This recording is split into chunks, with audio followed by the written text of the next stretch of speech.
Hey, welcome to The Explainer. So today, we're going to talk about the art of relationships by unpacking this really surprising connection between a 20th century philosopher and a letter that's, get this, 2,000 years old.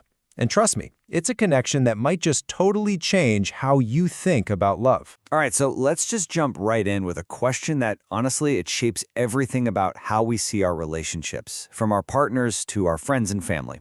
Is love something you find, like you just stumble upon it, it's a prize you win, or is it something you have to actively build, piece by piece, day after day? You know, the philosopher Erich Fromm, he argued that we as a culture get this completely backwards. Most of us see love through that first lens, the one on the left there. It's all about that passive feeling, right? Finding the perfect person who's gonna love us.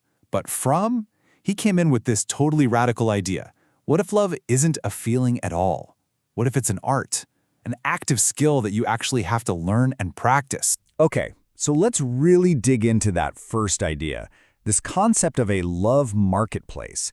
I mean, what actually happens when we start treating love like it's a commodity? And Fromm really just hits the nail on the head with this quote. He points out that we obsess over making ourselves lovable. You know the drill, right? Get the right job, have cool hobbies, make sure you look perfect.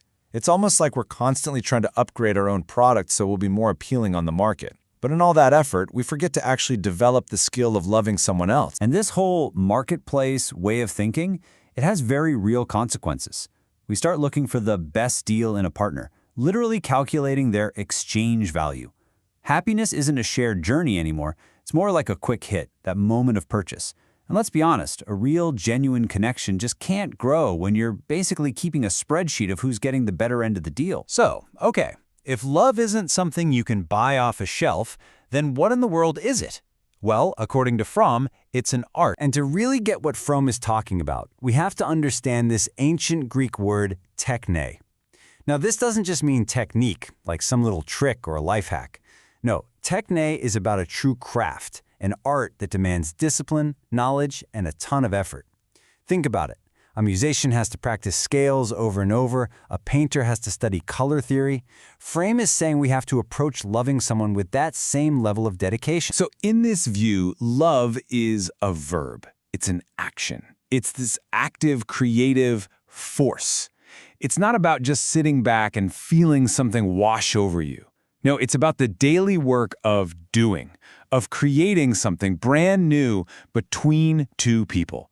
It's a process that ends up changing you, the other person, and the little world you build together. Okay, and here is where this gets really, really interesting. This whole idea of love being an active, creative practice, it isn't just some modern psychological take. It actually has this incredibly powerful parallel in a text from almost 2,000 years ago. Yeah, you heard that right. This same idea pops up in a really surprising place, a 2,000-year-old letter from the Apostle Paul.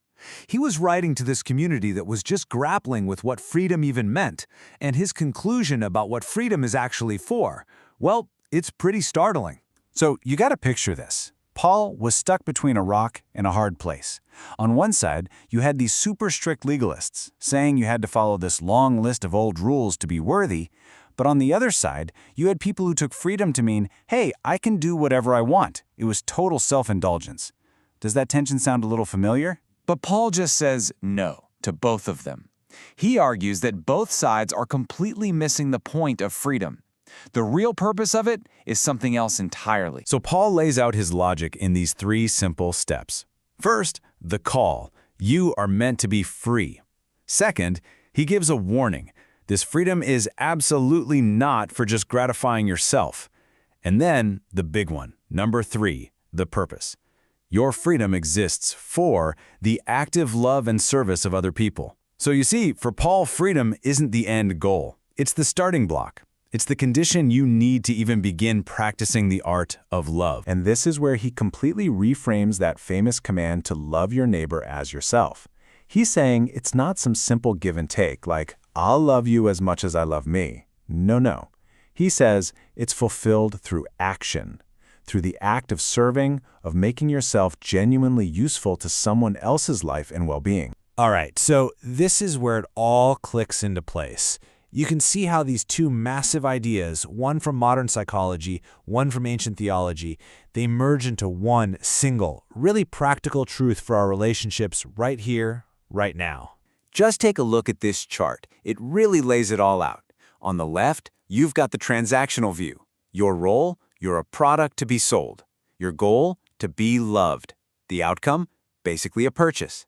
But on the right, in this art of service view that both Fromm and Paul are pushing for, your role completely changes.